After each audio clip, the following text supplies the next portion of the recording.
And there is the man himself, the one who is going to be our presenter for today, Sundaresh.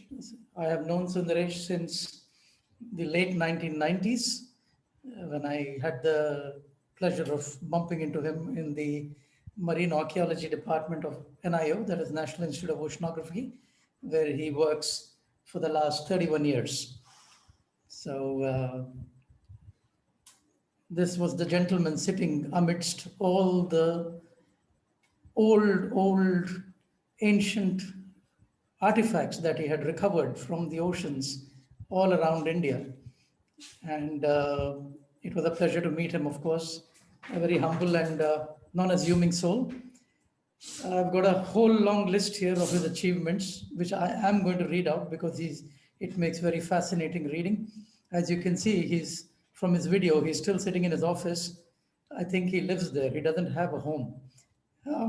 Even on a Saturday, Sundaresh is working away busily. He's been involved in underwater research, underwater archaeological explorations at various sites along the Indian coast.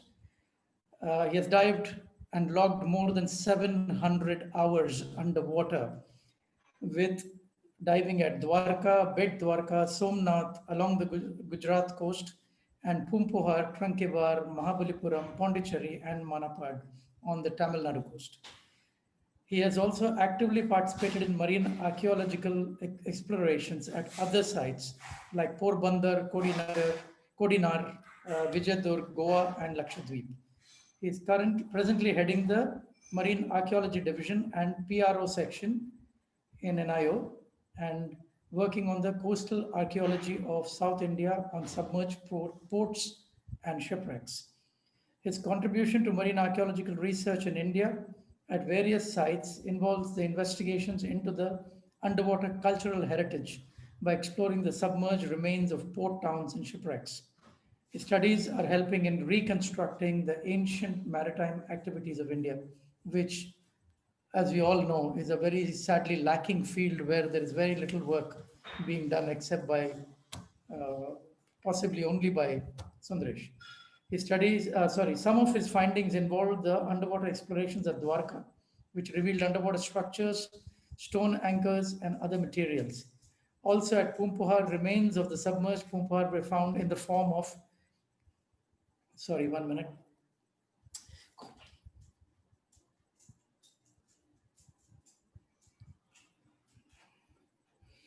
I had my dog licking my hand and I've lost my page. Sorry. Okay, here we go.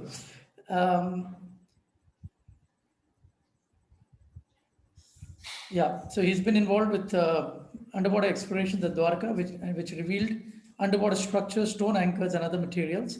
Also at Pumpuhar, remains of the submerged Pumpuhar were found in the form of structures and pottery, etc. Besides, remains of the submerged pagodas were located at Mahabalipuram.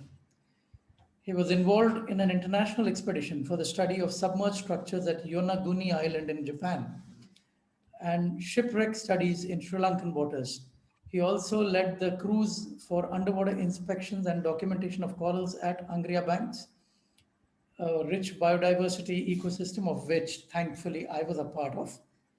And that's totally thanks to Sundaresh that I managed to get on that project. Thank you. He has 107 published research papers in national and international journals, including conference proceedings to his credit. And he has not finished yet. He's still going strong. Yeah. He has presented more than 50 research papers in national and international conferences at various places. He has been a resource person for several talks on marine archaeology at various occasions. He has been conferred the prestigious Sir J.C. Bose Memorial Award in 2019. Yeah. He has also carried out several other works for various purposes like underwater inspection, videography, and photography of dams, bridges, pipelines, coral, etc. He has organized national and international conferences on marine archaeology. He is the coordinator and visiting faculty for the course on Diploma in Marine Archaeology in the University of in Deccan College, Pune.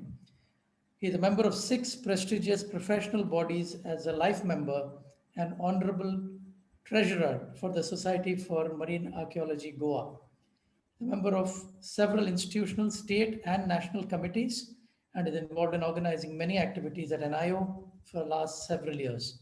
Some of these involve social and cultural activities, including blood donation camps. So, he runs the whole gamut. His other responsibilities were in organizing SCI, FFI, and science exhibitions at Goa and other places. Presently also coordinates publications, reprography, and outreach activities of the Institute. Besides, he guides many students for dissertation work, trains many scientists and students in diving, and has conducted training programs for officials on marine archaeology research. Despite being busy, he has always been very gracious with his time with me. I'm very happy to say every conversation with him has made me a little richer in whatever is my little understanding of marine archaeology or anything to do with many more subjects that we always discuss. Yeah. Uh, his knowledge, though, is only matched by his humility. And he readily shares the same with anybody who is willing to listen. Never one to suffer fools. He has nevertheless put up with me for all this time, and I'm very grateful for that. And that's a testimony to his patience. Thank you, Sundaresh. I'm handing it over to you. Please enthrall the audience with all the wonderful work that you have done. Welcome, and thank you for your time right in the beginning. Thank you, Venkat, Karen, for such an introduction. I never expected that you will say so much. Thank you so much, and thank you very much for giving me an opportunity to share my experience and the results, what we carried out during my tenure at NIO. I will share my presentation.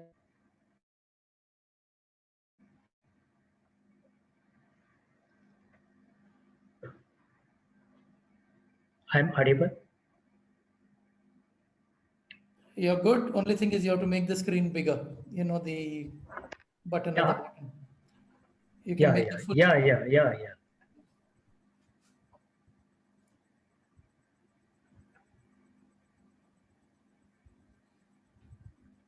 Perfect. Okay. Okay. Yeah. Today I'm going to speak about marine archaeology. The marine archaeological research in India is started in 1983 by Dr. S.R. Rao. Dr. S.R. Rao, he was working in Archaeological Survey of India.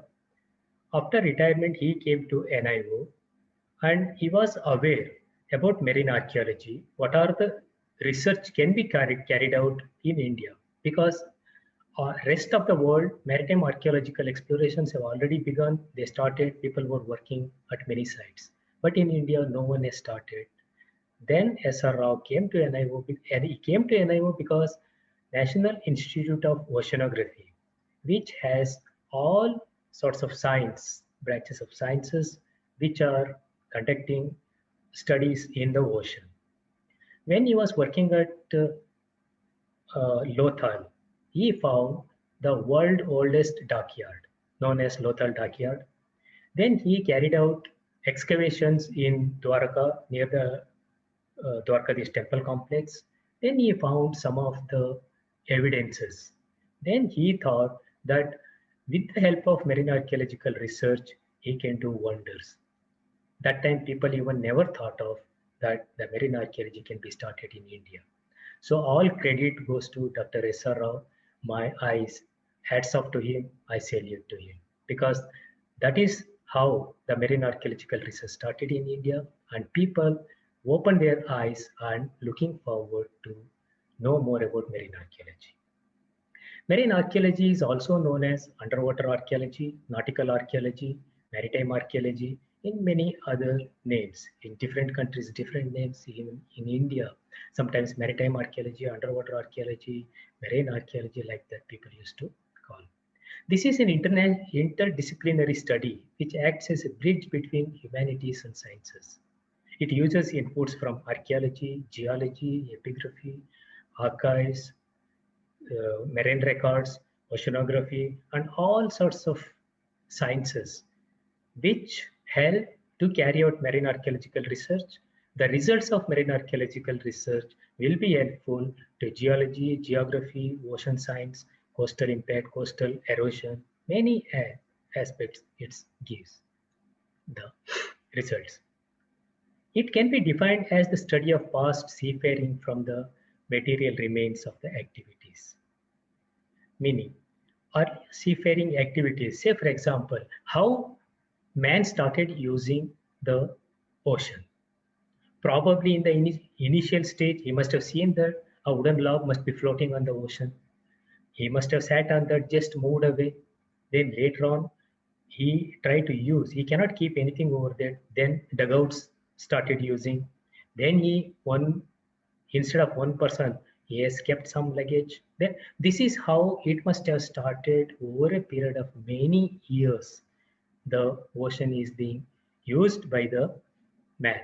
So this is nothing but to study the man and sea relationship. The main objective of marine archaeology is to study and protect underwater cultural heritage by exploring the submerged ports, sunken cities, and shipwrecks. Marine archaeology is all about reconstructing the maritime history. What is heritage? Heritage refers to something which is inherited from one's ancestors. We know it very well. I don't want to explain anything about this because if you go to anyone's house, go anywhere, any museums, exhibitions, office, everywhere, their ancestors' photograph they used to keep on their wall. For what? It is the legacy of those people. Everyone used to say that our forefathers, our heritage, like Brihadeshwara temple of Tanjavur, take Taj Mahal, take anything, we always used to say that this is the ancestors which given to us. Similar way, maritime heritage is the legacy of physical artifacts, attributes of a group or society that are inherited from our past generations, which is having cultural, historical, archaeological character, which have been partially or totally underwater periodically or continuously, which includes submerged sites, structures, buildings, artifacts, historical places, monuments, human remains, ancient shipwrecks, dockyards, undersea rock cut caves, etc. To become a marine archaeologist, it is the requirement of knowledge on archaeology, maritime archaeology, to study the maritime heritage. The basic requirement is diving. There are some people who always claims that they are marine archaeologists, but they never ever dived in the ocean, sitting on the top and writing many articles on maritime trade, marine archaeology, then anything, claim themselves that they are marine archaeologists. If a person doesn't dive in the water and if he say that he is a marine archaeologist, when I dive myself, I go dive down, I see the material, I see the object, I see how it is, what it is. After I confirm that what it is, what it can be, I cannot write anything sitting on top. The person who sits on top and writes based on the input given by the divers. This is how people do claim. I just take a little time to explain about the marine archaeology methodology and the techniques and all. Being a diver, I don't want to explain anything about diving because most of the coastal impact people, those who are listening to me, all know about diving. Methodology for marine archaeological explorations. First, we need to collect the information, literature survey. You have to get the input, whether you take Dwaraka, whether you take Pumpuar. Before identifying anything, you plan anything, you have to study the literature from which you gain the knowledge, you collect the information, then you have to select the site. Which site? For example, I give Pumpuar. Pumpuar was one of the famous port town during early Christian era on Tamil Nadu coast. I take that as an example to explain about this. Before knowing about Pumpuar, Kaviripattinam, so we have to go through the literature. The Sangam literature which mentioned about Pumpuar, we have to collect the information. Then we have to select the site where it can be. That is based on the explorations. We have to carry out some exploration based on the literary evidences, that is onshore archaeological explorations. That is in the intertidal zone. It is between the sea and the land. We carry out explorations over there. Then we have to find any archaeological remnants or remains are found in the intertidal zone which can be connected archaeologically to that site. Then after doing the coastal survey, then we have to carry out offshore explorations. Offshore exploration, say for example, if you stand on the coast and if you look at the sea, it's a huge where you're going to dive, how you are going to collect the inputs, information, antiquities or whatever. To identify a site in the big ocean, you need to have certain instrument, some equipment that is called geophysical surveys. That geophysical surveys is having the equipment, SET scan sonar, echo sounder, subatom profiler, metal detector, magnetometer. All these instruments are being used in the ocean to carry out the survey. Then we identify some of the sites, whether it's a man-made, whether it's a natural, whether it's a rocky bottom, whether it's any stones are there. All these inputs we collect from these equipments, and then we try to dive over there. Then following geophysical methods, then we carry out underwater explorations. That is by diving. First, initially, visual inspection, we have to do it. We have to carry out the entire area surveyed visually. Then when we find some objects, then we do underwater documentation. These documents by using cameras, then underwater drawing, still pictures and video, etc. Then sometimes what happens, the objects like stone structures maybe or brick structures or some of the antiquities which found buried always in the sediment, those needs to be clear. That we carry out by using airlifting operations. In my next slides, I will explain how the airlifting operations are being carried out. India has a long coastline of 7,500 kilometers with a large number of ancient ports and shipwrecks due to its 5,000 years old maritime history. We have collected about more than 200 shipwrecks data from different archives in the country. Marine records, then port records, all these records we collected 200 shipwreck and then we plotted on Indian coastline. Where are the shipwrecks approximately, where are the submerged ports. This is based on the data collected from the archives. Indian maritime history, if you see that we carried out the maritime trade during 4th to 3rd millennium BC with Egyptian, Mesopotamian through Indus civilization. Our antiquities found in Mesopotamian sites and Egyptian sites, and it is due to the maritime trade only possible to reach to these sites. Around Christian era, Indo-Roman trade and Southeast Asian maritime trade. These Romans have come to India, they had a hectic maritime trade. We found Roman coins in India. These are all due to maritime trade. During 8th to 10th century, Indo-Arab trade. The Arab traders came to India, then there were the people who were extensively used to stone anchors. They had maritime contacts for the spice trade and many things. If you see today that Patkad is one of the place where those people came and settled over here. Then during 16th century, Portuguese, British, Dutch, French, Danes, they all came to India for trade purpose. They also used the ships to reach India.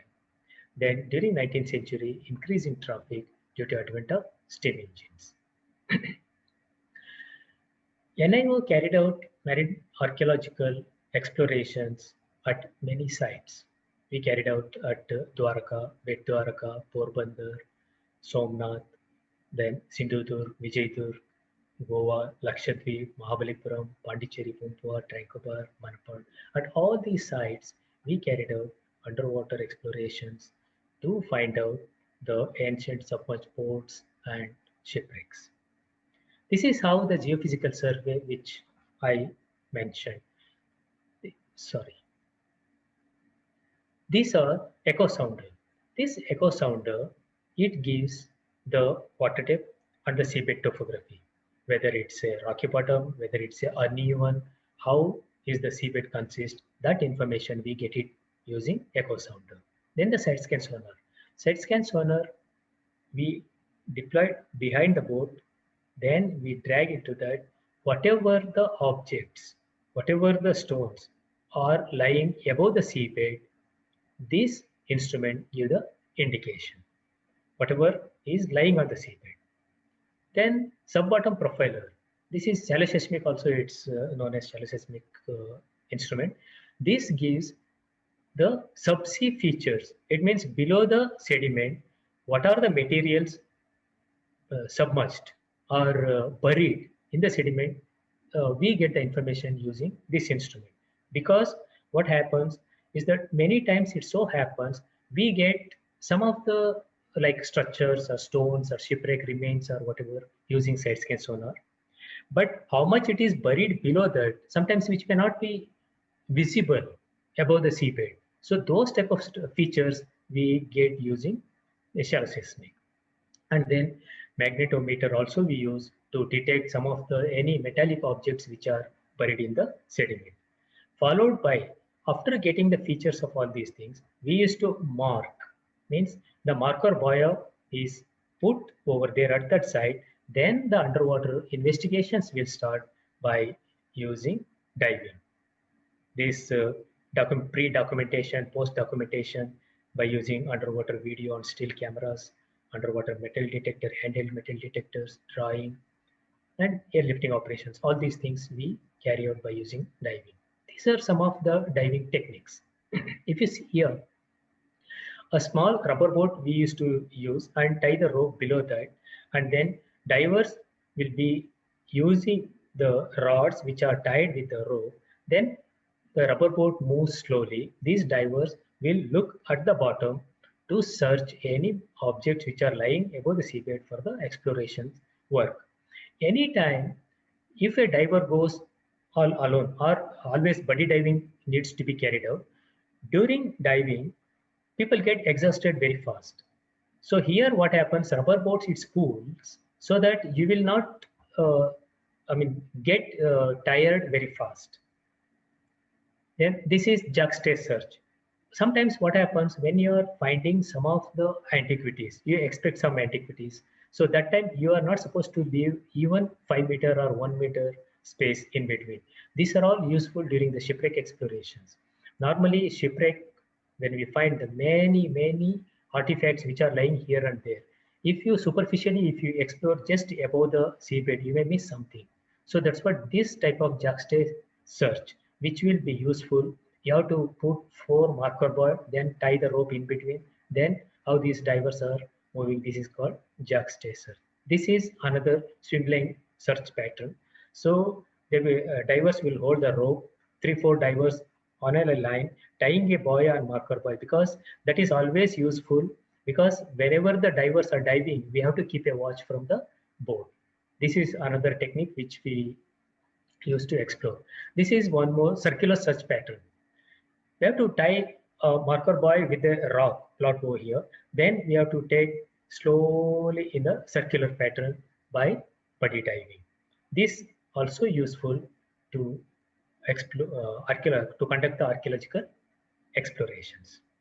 We also used underwater scooter Aquazip for diving purpose to explore the area. This is boat-towed metal detector, which is used to detect any shipwreck materials or any metallic objects which are buried in the sediment. This is handheld metal detector, how the diver uses in underwater. This is the airlifting operations. Many times we have seen at Dwarka and even Pumpuhar and many places, wherever the structures, stone structures or brick structures which are buried in the sediment, we need to expose them to understand the length and width of those structures, and sometimes we get the binding material what they have used, and then how the shape of the structure, all these things to understand. First we need to clear and expose the structures. Sometimes what happens, not sometimes, most of the time, when we clear, the nearby sediment is keep on coming and filling that area. For that purpose, we have to prepare a cajun box so that the diver go in and then he will keep on removing the sediment so that the side-by sediment will not go inside. Then the structure can be exposed clearly. Whatever the sediment is removed, that is taken up on the board and then kept a sieve over there to find any minute antiquities like coins, maybe seals, maybe anything. So that can be found on the board. The marine archaeological explorations, first to begin with, it started in Dwarka because it's directly linked with Krishna's Dwarka. And then Dr. S.R. Rao, when he conducted excavations in temple complex at Dwarka, he found some of the antiquities and then he wanted to link it to the offshore Dwarka.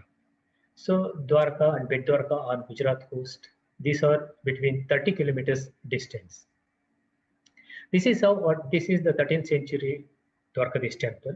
When S.R. Rao conducted the excavation in the temple complex to understand the temple when this was built and what are the features.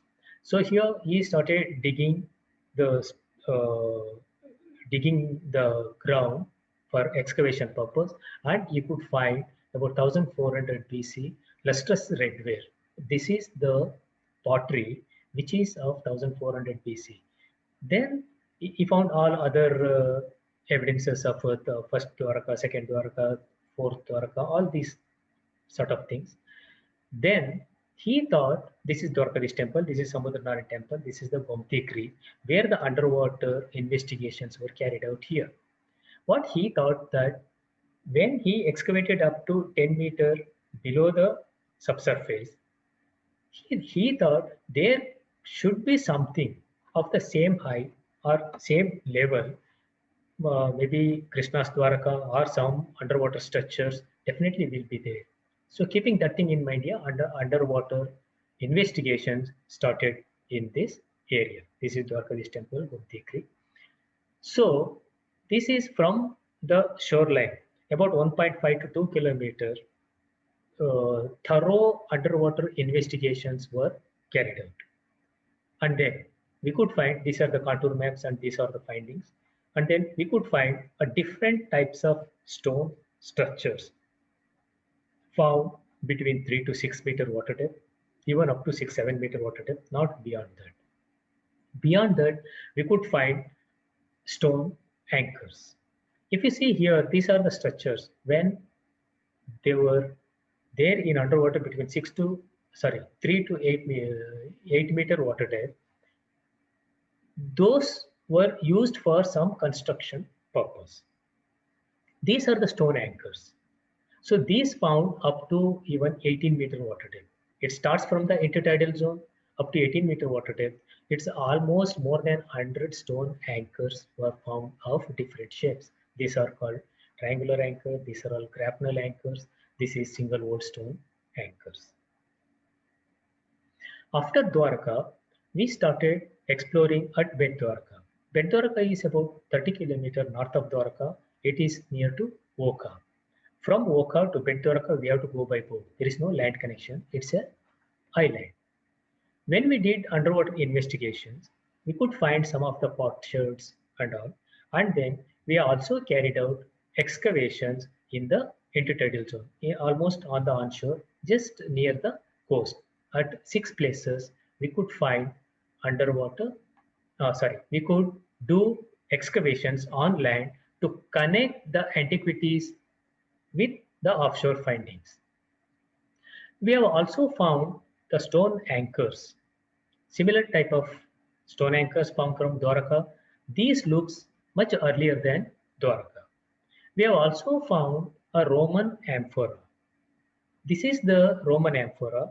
It gives clear indication that around 2000 years before, Romans have come to India for maritime trade. This was found at the 8-meter water depth. It means either there may be a shipwreck or some sort of some contain whether they are thrown down with the material or how this has come, it is very difficult to say. But some of the potsherds are also found in the intertidal zone. This is at 8-meter water depth near the present Bet Dwarka jetty. This amphora was found. As I told you, the archaeological sites here, we did excavation. When we did excavation, we could find a large quantity of shell working columella, shell bangles, and then there are potteries. There are many other materials. This is Harappan pottery, potsherds. All these things of different periods were found from these excavated trenches. These are the antiquities. This is fishbone beads, terracotta beads, potsherds, then shell working columella. These are the bangle pieces. All these sort of antiquities which were found from the excavation. And then similar type of pottery were also found in the intertidal zone. When we connect these, both the antiquities together, then it is clear that there was an habitation on the island started from 1500 BC till date. That is the island. It's keep on changing from one place to another. But that island was started the habitation 3500 years before till date people are living. This is a medieval site at Pindara where you can see the some of the temple remains which gets submerged during intertidal zone. When this temple was constructed, probably this must be definitely above the sea level. Now, maybe due to sea level rise or whatever, this is getting submerged during the high water. You see here, this is Somnath. We did underwater investigations in Somnath waters because Somnath and Dwarka, they are all of same period. Suppose when we get the stone structures in Dwarka, we also expect some of the structures from Somnath. But we didn't get any stone structures at Somnath, but we got the stone anchors of different shapes, single wall stone anchor, triangular uh, stone anchor. We also got a large number of rocket channels in Somnath waters. This is the rocket channel, this is the surface. It's sometimes more than 2 meter in high in between. There are gap, this is the sand. These type of things. Probably a river must be flowing in this side. That could be one of the reasons why the rocket channels have formed, or maybe geological features. Then we have also carried out underwater investigations and marine archaeological research on Maharashtra coast where Vijaydurg, Sindhudurg, we found large number of stone anchors. This is one of the dockyard which was found on the river bank of Wagota where the stone anchors are here. And then these stone anchors were put it here. These could have acted as a mooring pits. This is how the dockyard. Whenever the water goes in, they used to cover here. Then after boat is taken inside for repair work, during low tide, whenever the water goes up, they close this. Then they used to carry out the work of the boat.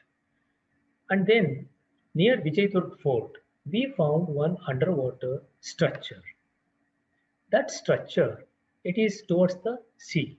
There are different opinions about the structure.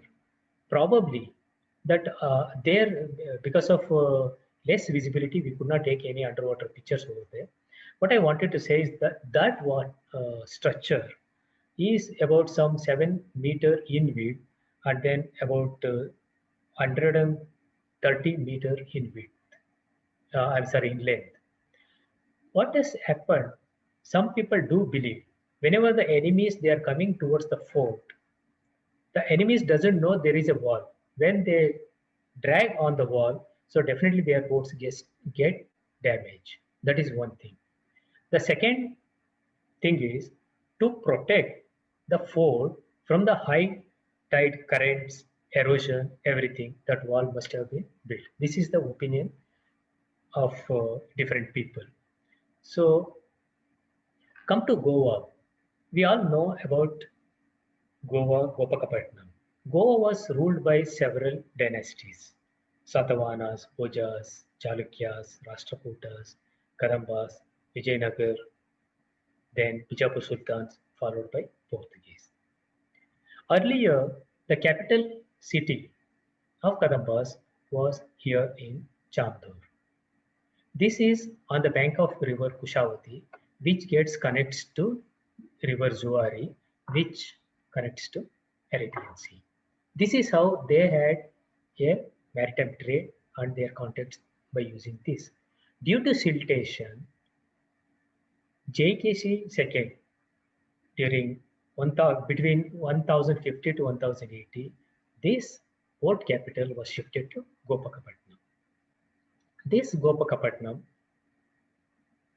had direct road contact to Ela near Old Goa. That is about 8 km in length and 20 meter in width. This place is known as Rajviti. Even today, some of the remains are available. Both the side of the road, there was the canal was built for the drainage purposes. When we did explorations over there from 90s, when we started explorations in 19, you see these are some of the remains of the wall. This wall was there in the intertidal zone. At present, this is not visible. This is completely covered in the sediment. And then these are stones which were, we don't know whether people have taken away or people have damaged. But this is some of the wall which are completely damaged. We did some excavation in the intertidal zone and near the wall. When we did near the wall, towards the sea, we could find some of the steps like these. And then we could not continue excavation because the water seepage inside. There is no other technique to carry out the excavation further below this. Then we also did some excavation on the near Rajviti. There we found some of the structures, etc., but we couldn't find any antiquities there. We had carried out GPR survey in this area to find out the buried structures in the intertidal zone, and we would like to reconstruct the ancient port of Gopakapatnam. This is Tangasiri port near Kollam. This is the port area. There is a big wall constructed over here to avoid the waves and currents. There what happened, there was a dredging going on. During the dredging, people started getting Chinese coins and then Chinese porcelains. Then we were contacted, we went there, we had conducted underwater investigations by using geophysical equipment and diving. That Tangasiri port was well known for Chinese merchants because they had Chinese colony over there. Many Chinese ships used to come there. Then after reaching to Kollam, then they used to change the ports to go to Arab countries because the ports which we use on the east coast of India cannot be used on the west coast of India to go to Arab countries. So they used to come here, then they change the boat and they would go further. So that is how this was known for Chinese trade. Sorry. During the investigations, we found some stone anchor, and then there are the paleo channel, and then some of the stone blocks at 5 to 6 meter water depth, and even in the intertidal zone. Then come to Mahabalipuram. Mahabalipuram, we all know very well. This is about 55 kilometers south of Chennai. It is famous for temple architecture during Pallava period. This Mahabalipuram is popularly known as seven pagodas by the European travelers. Whenever the European travelers come sailing in that area, if they see single black pagoda, that is Konark Temple. That's the Orissa coast. When they see seven temples, then they say that this is seven pagodas, Mahabalipuram. So like that, this was famous knowing as seven pagodas. The traditions mentions that there were seven temples constructed in that area, and the present surviving temple is only one, that is Shore Temple. Remaining six, people believe that it is submerged in the sea. This tradition is passed down the generation. A father tell to son tell to grandson. Means this is the tradition which continued, and then we undertook underwater investigations over there to find out the submerged temple remains. This is the shore temple, and then to protect this shore temple, there was a big uh, uh, stone blocks are dumped over here to protect this temple. If you see here on the northern side, so much erosion has taken place, and then this bund is here. Initially, when we compare this coastline with the old maps, it was almost straight line. Because of this protection wall, then it started eroding on the northern side. So this is also some of the remains of the temple. Initially, we carried out the geophysical surveys. This is the side scan sonar picture where you can see the linear structures over here. So like this, based on these features, so we could identify more than 25 locations for diving. We carried out almost every spot diving, and then we have concentrated at 5 locations where in some of the uh, location we could find the submerged structures. Here if you see, this is the continuation of structure, this is some of interlocking type of stone block, then this is the continuous wall. Here in one of the location we could find about more than 75-meter continuous wall was there. It had the steps like structures, there are platforms, there are different types of huge structures were found, and the stone blocks which were used about 2 meter by 1 meter, 50 centimeter thickness, and then even different sizes. If you see here, this is then the we concentrated at 3 locations. In 3 locations, this is the shore temple. We concentrated at 3 locations. In 3 locations, we could find some of the huge, very long walls. If you see here, these are the steps-like thing, but actually these are the stone blocks used for construction. This is a clear indication that there were structures, there were walls, there were platforms, it's in different directions, and then it's always constructed above the rock. So what we did was we tried to reconstruct with the underwater structures with the shore temple, existing shore temple. Some of the features are exactly matching with the shore temple. So then we understood this temple may be a temple complex which could be of the same period. Then this is near Tiger Caves, about some 5 kilometers north of Mahabalipuram Shore Temple. This is a rock boulder. During 2004 tsunami, this rock boulder, actually the entire thing was covered with the sediment, sand.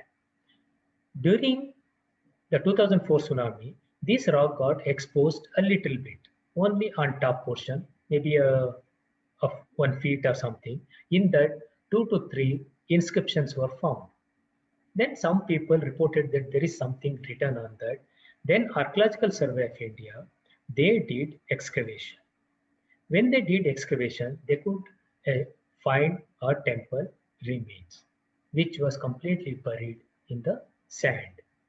And then towards the sea, this side, there was a, a linear line of the salinity water.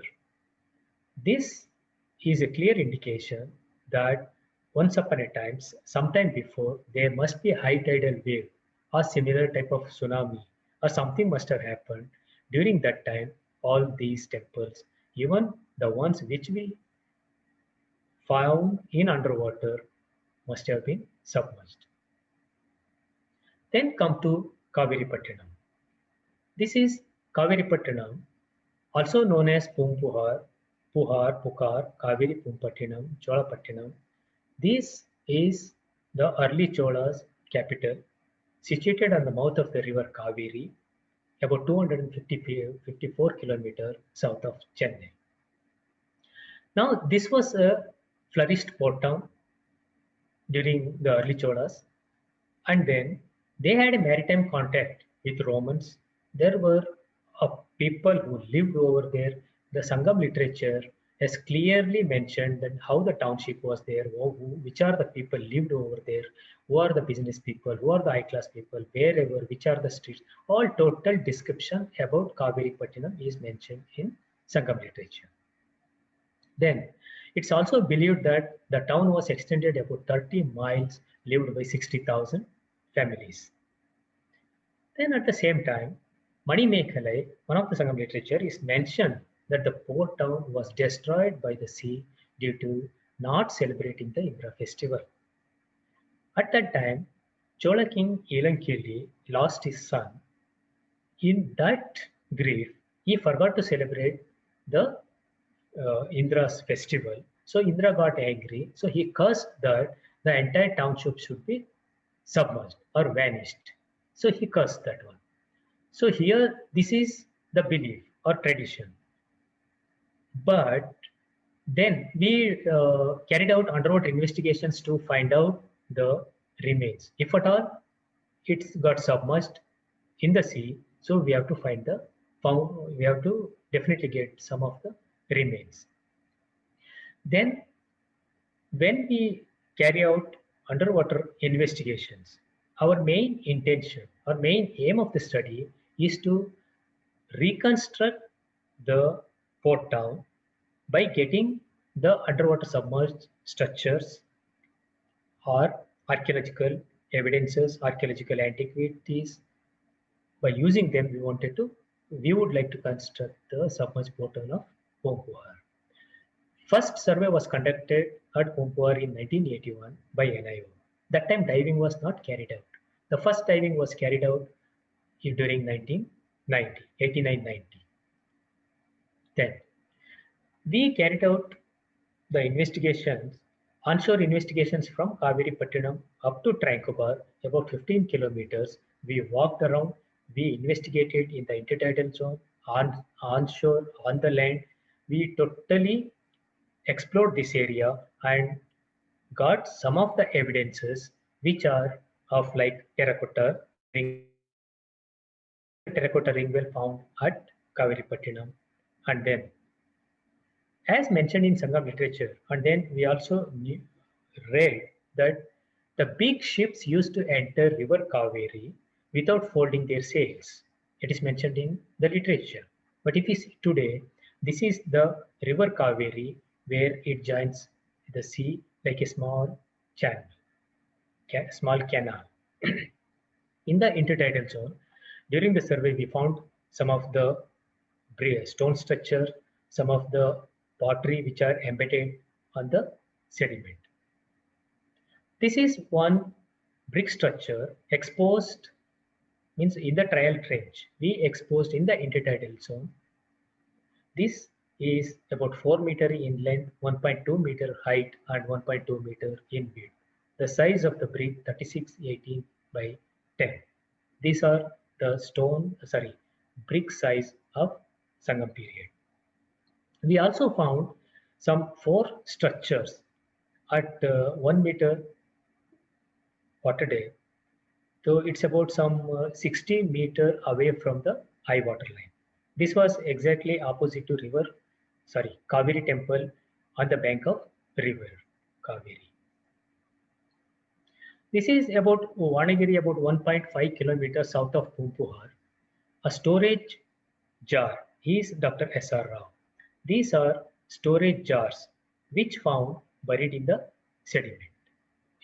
They get exposed during low tide and covered during high tide. This is a brick structure, could be a brick paved structure found in the intertidal zone at Vanagiri. There is also some three terracotta ring wells which were found near the temple at Vanagiri.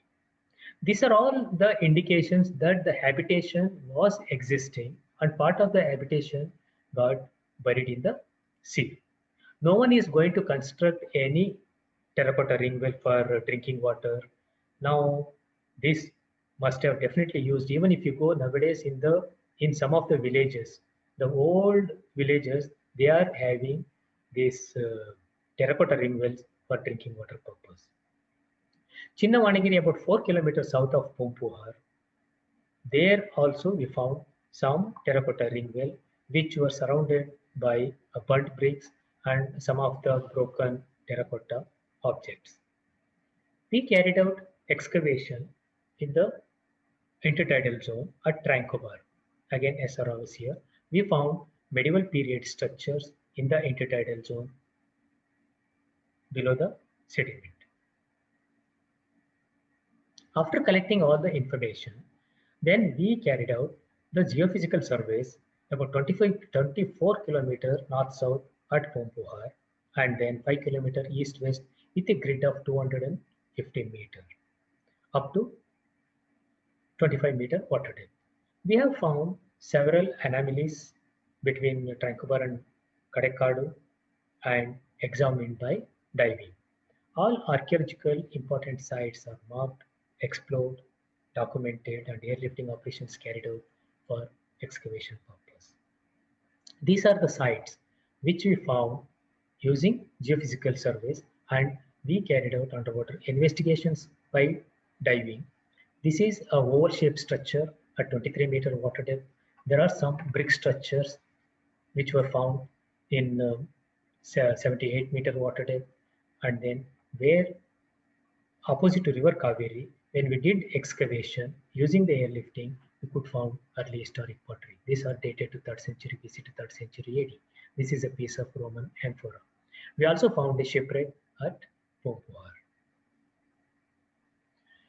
The interesting feature is the paleo channel of river Kaveri, which was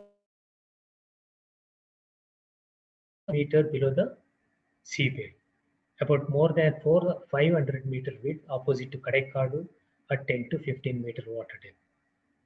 This is a clear indication that the river Kaveri, where it is joining the sea now, it must be joining earlier on the north of Pumpuhar.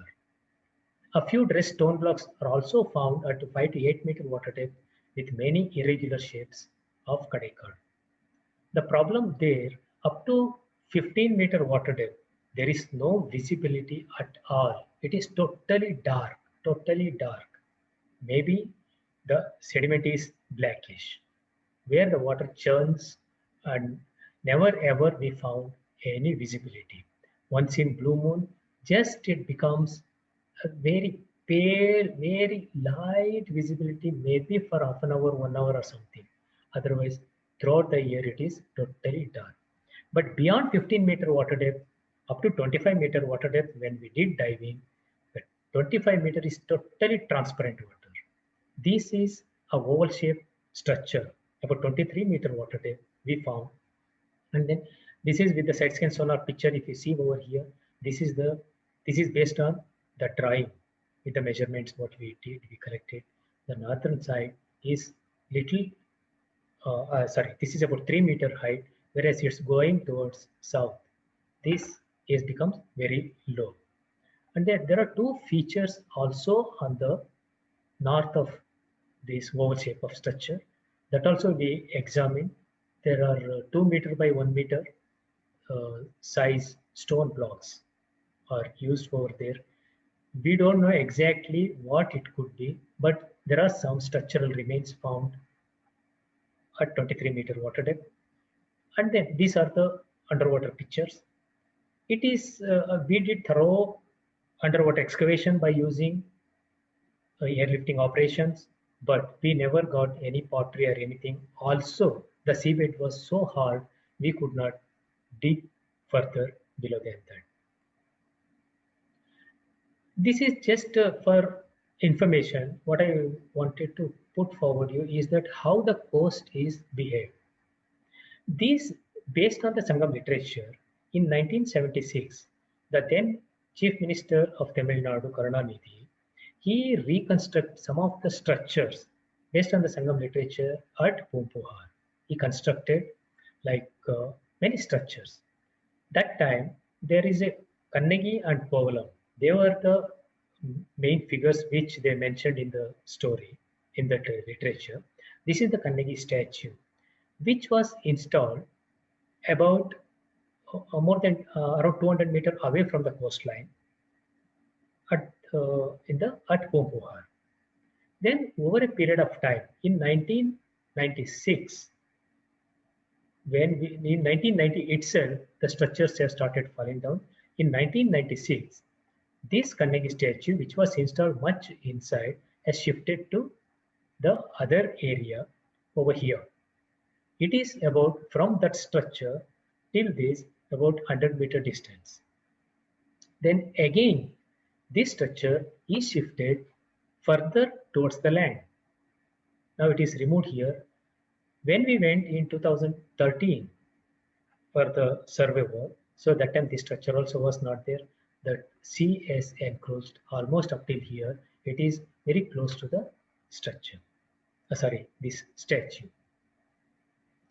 To arrest the coastal erosion, they dumped huge quantity of stone blocks to protect these structures. These are the things which was constructed. To protect the coastline at Pumpuhar, they dumped the huge stone blocks, even though there was a beach. But over a period of time, the beach has completely vanished, erosion took place, and these stone blocks totally went out, and then further they dumped huge quantity of 6 to 7 kilometer long coastline, parallel and perpendicular on the coastline. Now, if you see that whatever the archaeological evidences which were found in the intertidal zone, can we find now? It is not possible. One way is our heritage. The other way is coastal erosion. Which one needs to be protected? Is a question.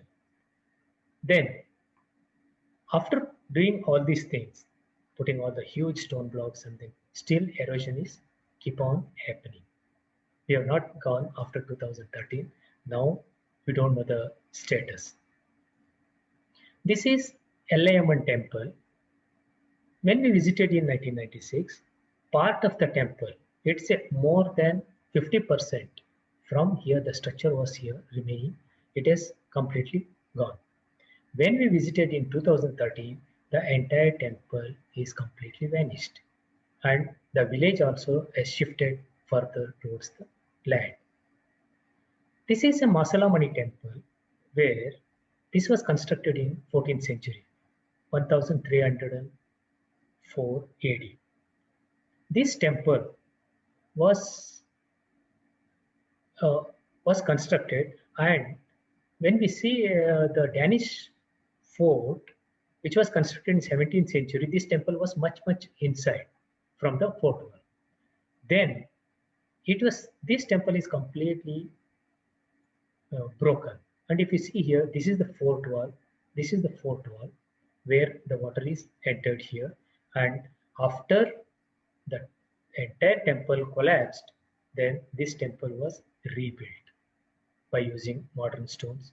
They wanted to keep the tradition, so they reconstruct the temple and put the stones all along to protect this temple also. The ancient temple, whatever was constructed, is totally vanished. The temple architecture, the features, everything vanished. Now this is the modern temple, but keeping the same name, they have just kept it. If you see here, this is the Danish fort. Today, this is being converted as a museum. So here, Danes and Danish, they had a maritime activities. So ships and boats used to come over here, and there is a channel here. The boats used to come here. The loading and unloading used to take place here. There are evidences. There are information available on the shipwrecks over here, but since the water is very dark, you cannot see anything.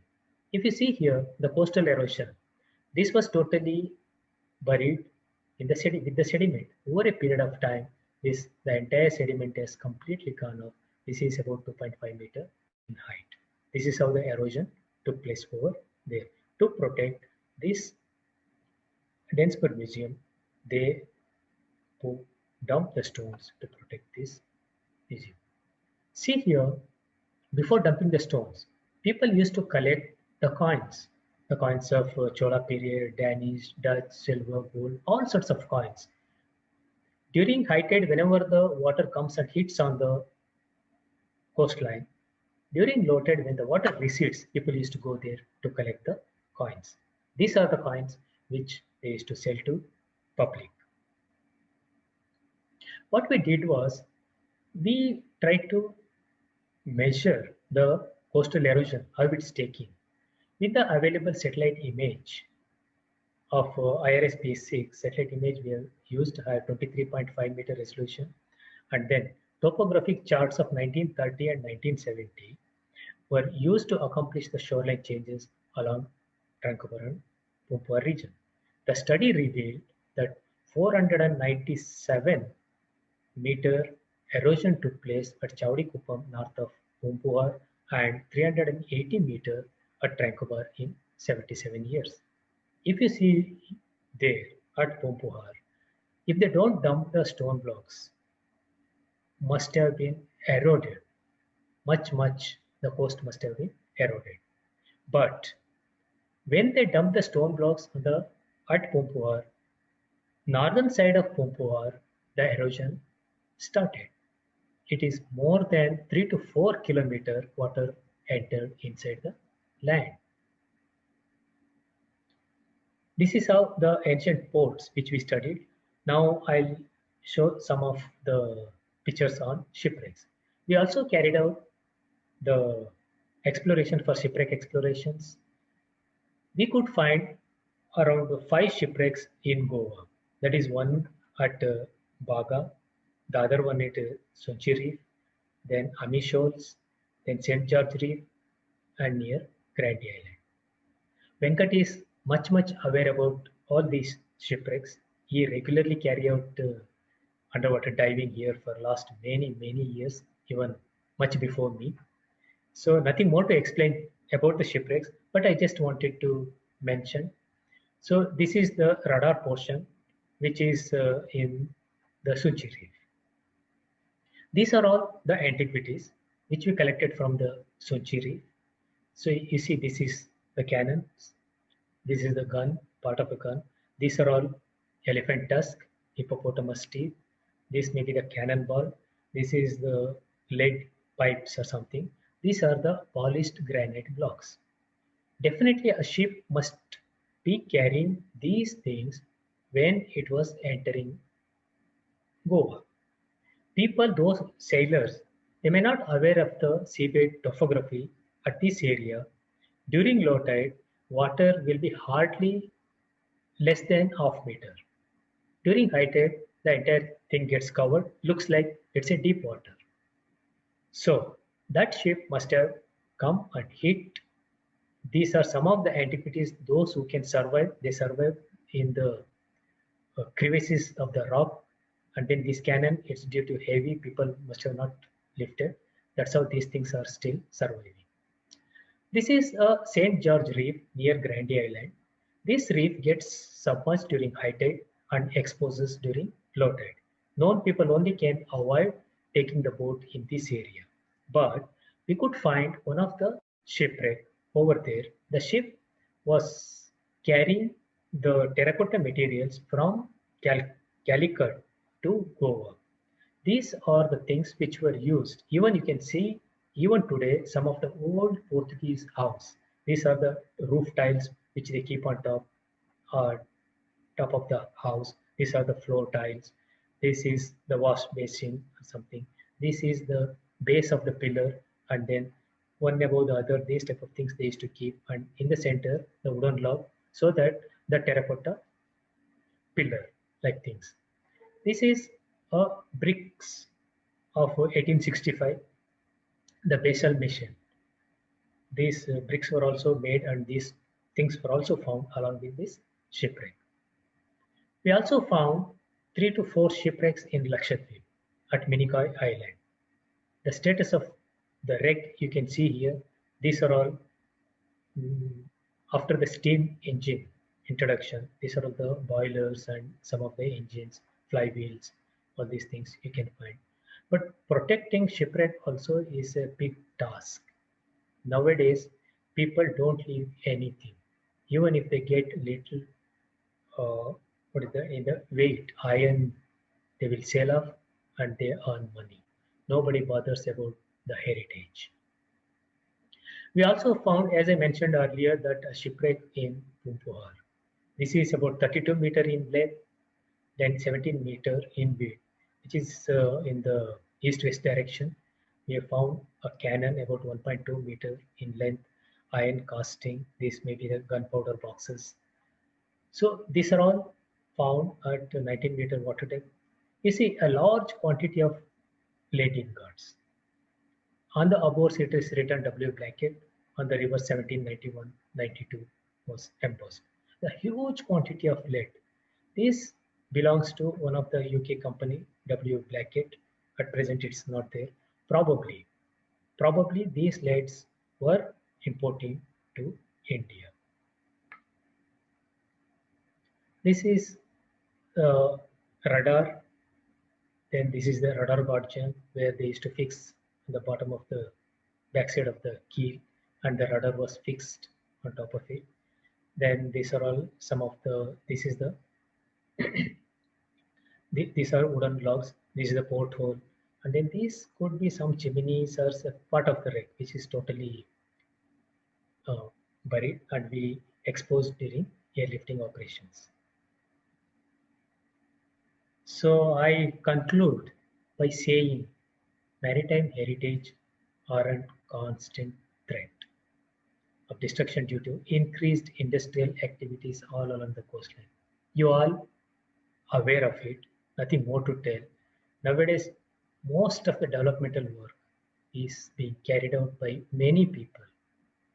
When they find any archaeological evidences, whether there are structures, there must be an ancient port, there must be a township, there must be anything and everything, no one bothers to preserve. Even if they find something, it will be removed and thrown out without the knowledge of anyone. If this thing continues, whatever we explored earlier, that only will remain on record. But we are going to lose everything if we don't preserve now for educational value and bestowed for the future generation. When we say something to our future generation, we have to show that what was our past. We proudly say today, Lothal Dockyard is ours, world's oldest dockyard we built. We proudly say, we say the temples, we say port towns, we say these Mahabalipuram, there were temples, we were built, they were lost. Means it is our duty to preserve them for future. Unless you understand the past, it is very difficult to predict anything. Other than these findings, we also provide the input scientific data on coastal erosion, coastal impact, and then wherever the erosion takes place, when the structures were constructed, geologists. Geologists depend on these structures to measure their sea level rise. Like this, we do wonders, but it's our duty to locate them, identify them, try to preserve them. Wherever, whenever you carry out diving, you carry out any survey on the coastline. If you see something interesting, which is of our heritage, please bring this information to the archaeological department or known to your people. Try to get and pass on the information to preserve them for our future. And then, other than this marine archaeology, since the title is marine archaeology, I have not added any other slides.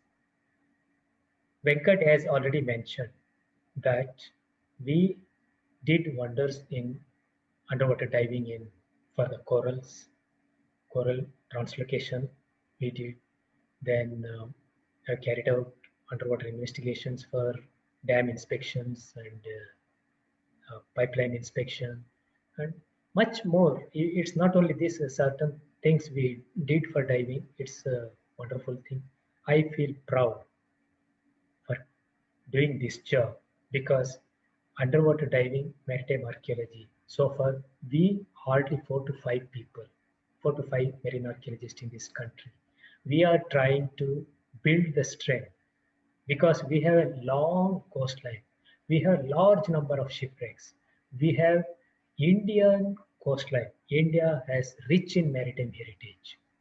And then problem is the many shipwrecks which was carrying treasure from India, taking to various other countries. Many of them they got surplus, but we don't have exact data. To find one shipwreck's data, you need to spend a lot of money. It's by luck you may get, you may not get. Likewise, we carried out one shipwreck, Bairamgo shipwreck in Lakshadweep. There is a captain who has given a chart where exactly it wrecked, how it wrecked, what has happened, everything. Based on that input, we could carry out, but since the Lakshadweep Islands are steep, deep, must have gone much deeper waters, so we couldn't get anything. There is a shipwreck in Gujarat, which is known as Bijli, like Titanic. The all newly wedded married couple, they boarded the ship at Mandavi on Gujarat coast with all lightings, and it is one of the best thing. They wanted to sail to Mumbai. The ship started from there, came off Porbandar or somewhere, then it got wrecked. It is about some 30 to 40 meter water depth. We know everything, but to explore them, we need funding facility. Also, 40-meter water depth diving is not easy by a normal divers. It needs professional diving. We have to have a lot of investment is required. So other than that, there were many sculptures, many treasure, lot many things are there in India. Through this talk, I request all of you all, the divers, please do give some importance on our underwater cultural heritage. Thank you very much. Thanks a lot. Thank you, Venkat. That was awesome, Sundaresh. Thank you so much. A wealth of information there. I don't know how I don't know how you found the time to get involved in so many things. It just boggles my mind when I think of the number of projects that you have done, and you're always traveling. I know your projects used to take you away for 45 days, 60 days at a time. And what was the most memorable project for you in terms of having done a job to your satisfaction? If you can think of one immediately off the top. Not one. Most of the sites are of different nature. Really, I enjoyed working at all sites. The problem here is that based on what is important. Meaning, I can say that shipwreck explorations, I can say Mahabalipuram, I can say Dwaraka, I can say Pumpur. Everywhere, they are all very interesting sites. I love them, every site. And then I love diving for the last several years. Enthusiasm is fantastic. There is a question in the Q&A box. If you can answer that, I'm going to step out for just 1 minute. But go ahead and read the question. at the bottom in Q&A. Perhaps Karen can read the question for you. Yeah. Yes, the question is, can you please tell how to start a career in marine archaeology, what courses to do, and how to enroll in NIO or any other organizations carrying out maritime archaeological studies? Thank you. To become a marine archaeologist, one has to have the knowledge on archaeology. First, he should be a graduate from archaeology, then he should learn diving, then he also has to have a knowledge on marine archaeology. Now we have introduced diploma in marine archaeology in Deccan College, Pune. That course, we as a faculty, we teach them and we give the full idea about marine archaeology. In Tamil Nadu also, Government of Tamil Nadu, this year they are starting archaeology. They are introducing marine archaeology too. What I wanted to tell, to become a marine archaeologist, he should also have a knowledge on geology and many other scientific information. In NIO, NIO is a research organization. Here we are not giving any degree. People can enroll for their PhD work, can get involved during our explorations. But the other courses, they have to do it outside. People always think about the career. That is another aspect. People do that, if I do maritime archaeology course, where do I get the job? Is it first question. Wherever the job opportunity comes, people do enroll, they have to get the job. Like Deccan College, Pune, they are training people. We ourselves advertise some positions. So then now Tamil Nadu government is going to advertise some positions. Like that in the university also they are introducing. So as and when the opportunity comes, people definitely do get it. Since we have a long coastline, definitely government will take it up. Thank you, Sundaresh. There's another question from Kiran. I think you might have answered it actually. Can recreational divers volunteer with NIO activities? See, it can be, but whenever we carry out, normally what happens, recreational divers we do hire divers, professional divers. Here the question, government procedures you know very well. If they volunteer, the risk will be on them. If we hire, that we do pay for them. There are different aspects. So as far as people volunteer to carry out the work, so this can be worked out. But so far, no one has come forward that I will volunteer to your work. When they initially they say they write a mail, everything.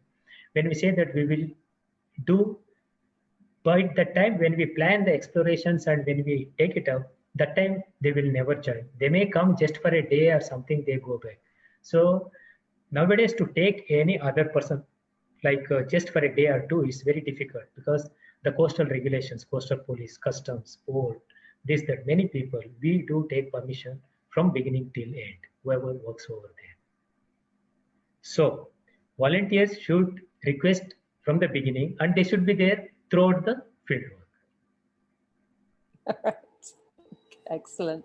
I think Kiran, sorry, Karen, I just want to add something is, it all sounds very exciting. It sounds very romantic. It sounds very amazing work for regular divers like us. But what I think we fail to see is the amount of perseverance and patience that you need when you do projects like this.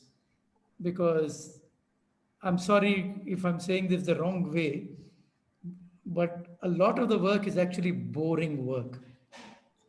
And what me as a diver would be looking at, I would be looking at one thing, and possibly Mr. Sundaresh would be looking at the same thing, and I would see nothing. But Mr. Sundaresh's eye is trained for that, and he would be seeing a dozen things in there which I will miss. And also, I think as recreational divers, we blunder through most of the dive sites. Buoyancy control, etc., is so important for archaeological sites. that it needs a lot of training and it needs a lot of care. Because if you damage or destroy anything there, that whole heritage and culture is gone, even though it doesn't look delicate. But these sites are very, very fragile. Am I correct, Sundresh? Yes, you are right. And then you have a very good experience at Dwaraka. As you said Yes. rightly, it's a boring. See, you are no. The patience we have to have because we are concentrating on certain objectives. We even a small piece of stone, it matter to us. But Yes. recreation divers, they cannot. No. They will just see shipwreck, it's fine. They will go, they will do that. Means they're nothing more to explain to you because you and me, we have seen. I have seen you, you have seen me. It is Yes. this is the difference. And then we conducted some marine archaeological training program at NIO. Even Navy people came because Navy divers, he has told clearly that we were trained to do certain things. We dive, we go, we do that, and we come back. We never look left and right. That's correct. But you were after we have taken them to sea, we have taken them everywhere. Then he said, "Arey, this is nothing. We cannot even look. We cannot see. We don't have patience to do all these things." This is what openly he made a comment. Yeah. So those people, if you tell that you go just you tie this thing and you just that cannon up, so they will do that. In Yes. Pumpuar shipwreck, actually it's a public media. Okay, no problem. In Pumpuar shipwreck, we went for exploration. Before there was a coastal vessel. Our Navy ship was there. They were trying to locate, they came to survey the shipwreck, but they couldn't identify the shipwreck. They were there 4 days before us. They had all the equipment, search and sonar, echo sounder. They did thorough survey, everything, but they could not. The day when we went, their ship was there, so we went straight to the site. We anchored based on our positions, everything. So then those people who are identify who are you, this, that, and that. When we said that we are from NIO, we are doing this regular job. Then immediately they have called us. They said, we are here for last 4 days. We were unable to identify. You came straight away, you started working. This is what you are professionals. We do our job, but not like you. And finally, we both joined together. We did survey over there. Finally, they could taken out one cannon. The cannon which I shown in the presentation was retrieved by them with great difficulty, everything we did. Then in Visakhapatnam Maritime Museum, they have displayed over there. So then every day their compressor broken down or something, they used to get their diving tanks to us. We fill them and given to them. Means it was a very big exercise. Then coordination, cooperation. Finally, we appreciated, given an appreciation letter. Then like this, what I wanted to say, marine archaeologists definitely, as mentioned by you, that we have patience. Sometimes really we ourselves get fed up. If we plan for 30 days, 4 to 5 days, we can't do any work. It's because sea become rough. It becomes so many things. When it becomes rough, we cannot do any other job. The other. So like that, this is a part of maritime archaeological studies. It's great, you know very well. Yeah. Well, I think what has come through is actually your passion for it. Anything we do in life, if you don't have a passion and you just do it as a job, you'll only achieve maybe a tenth of what you can actually achieve. And that, is very important. In your 31 years, what you have put in till today, even now, your enthusiasm comes through. And I hope I'm buttering you enough because the object is for you to take me on many more missions. That is my objective. Okay. See, we work together, we know each other, we'll try our level best. See, ultimate our goal is what we have to achieve the target. Exactly. That's you have seen me that I am not a patient at any side. You have seen. No. Either always, because the tension will build up in the mind. You have to achieve certain things. That's yeah, of course, because everything is time bound and you're working on a budget, on time limit. There are so many things. Yeah. That you understand. I just want to mention one thing. I had the good luck of diving in Alexandria. Oh, in great. Egypt. Yeah. And underwater, I actually saw 3 civilizations Okay. on one dive. I And see.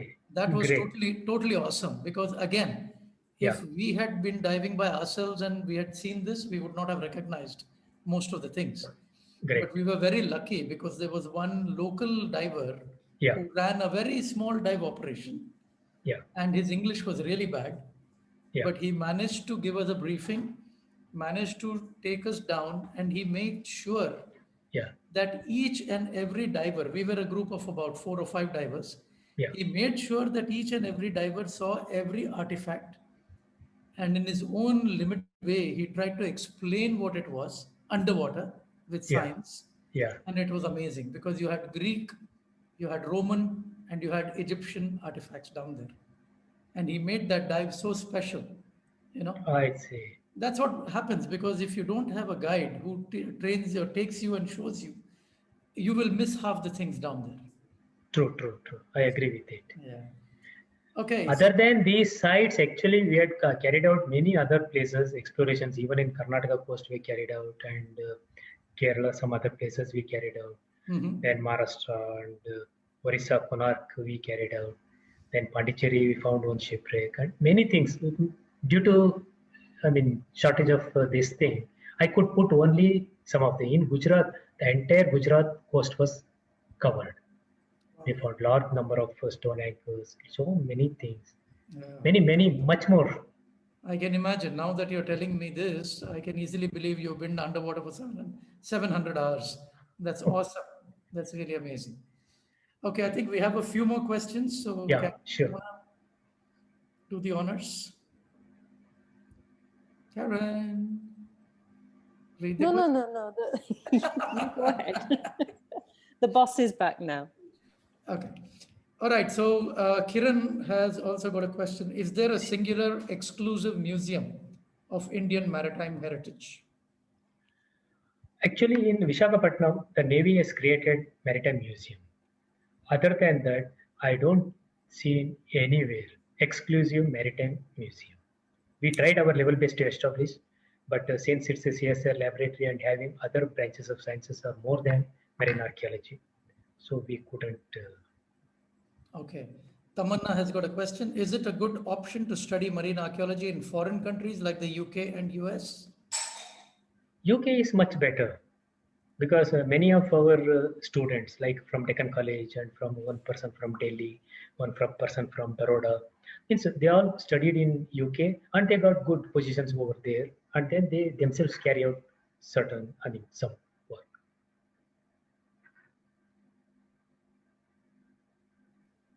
Karen, can you take the other questions? I'll Yes, just yeah, go to yeah. step away from it. Tamanna had a follow-up question for that.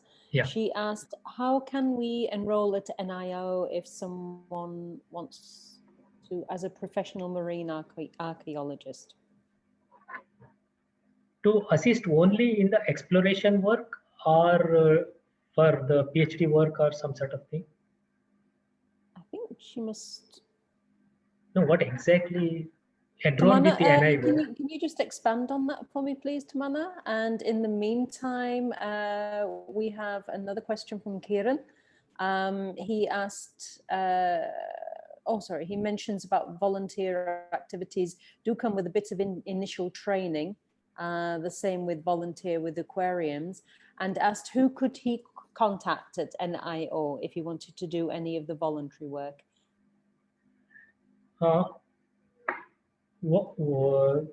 Voluntary means it's like without expecting any remuneration, right?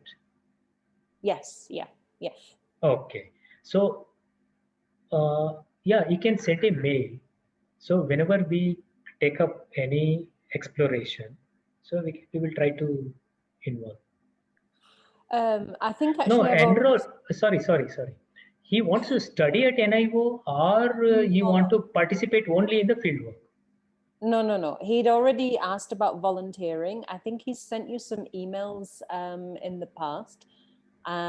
So he's just asking, is there a particular avenue, a particular dedicated email address that he could maybe contact? Let him email to me. Okay. Okay. So I will answer. Okay, I've got your email address, and Yeah, Kiran, please. I think I've also got your. I think you sent me a message during the week. Yeah. Yeah, I'll send it to you on that. Okay. Okay. And Tamana hasn't got back to me and expanded on that question, so I'm not quite sure exactly what she wants. She says exactly a follow up on my recent question: how can we enroll at NIO if one wants to as a professional marine archaeologist? I think she probably wants to work as a professional marine archaeologist. To work as a professional marine archaeologist, he has to join the NIO. To join NIO, the positions are out. Whenever the positions means now we are advertised one position as a technical officer. So whenever the posts are coming out, she has to apply, get it selected, then she can work as a permanent staff over here. If she wants to volunteer, so then as and when the field works are conducted. Right. Okay. I don't think we've got any further questions. Oh, we do. Sorry. No, that's it. Okay. No, I think all the questions are actually answered now. So, and Venkat has disappeared. So I think something's happening back home. So thank you, Sundaresh. That was a fascinating presentation. Really, really loved it. So thank you for that. It's always been a... I'm running around. We have a minor crisis. We have a minor crisis with the water has stopped. Pump has got a problem. Yeah, tell me. All questions done? Yes, yeah. Okay, so what would you like to, if anybody else has got any questions, please go ahead and ask. I think there are some more questions coming in, Karen. I don't know which ones you have covered, so just have a look. No, I'm just clearing them now. Okay.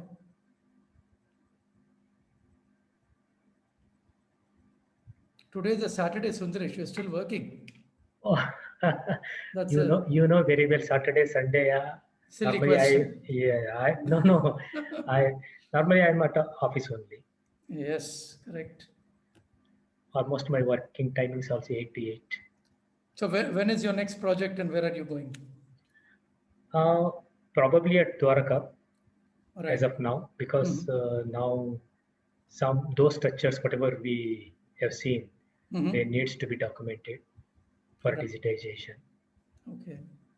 That we are planning. So how long is your trip this time? Maybe 15-20 days. This is some other institutes are also involved. It's not only NIU. Okay. Some universities. All right. I think a lot of the audience would like to know what are the complications you face, particularly in a sensitive project like Dwarka. If you can just very briefly tell us about that, because it's just for the understanding of the people. See, this I speak to you, but online, anything and everything it matters as of now. We are working. And then when you say something, today, tomorrow, even after 50 years, after 100 years, it should be the fact. Correct. That's how the whole thing. So far, whatever we work, there are no issues. Many people try to play about, but they could not. Yeah. Because So if I can elaborate on that a little bit, just for the understanding of the people, I think it's there are cultural issues involved, there are religious sentiments involved, there are political issues involved. Yes. And so it is a very sensitive topic. Yes. And as a scientist, of course, for you cannot conclusively say right now that whatever was in mythology was true as far as Krishna and Dwarka and all that is concerned. Correct? So it is something you can only give your findings based on whatever you have discovered and the carbon dating that you have done and what is actual facts over there right now. Yes. Right. It was a very busy port. I know that. I saw that with you. We still saw, I think, stone anchors down there. Yes. And some other things. So it was a busy port even in the old days. Yes. And as you said correctly, 1400 BC is when you can actually date it back to, which is quite amazing. Yes. But beyond that, one cannot say conclusively anything about confirming any kind of mythology. Yeah. That is for the books. Right. Great. And are there any other sites which you still think are promising along the coast of India, which you feel have been missed out? As I told that that shipwreck on Gujarat coast, I was Ah, that seriously was. thinking about it. I didn't get the year. Which year did she sink?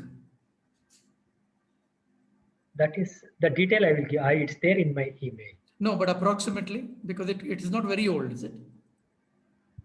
No, it may not. It's when the steam engine are introduced. Okay. Maybe, yeah.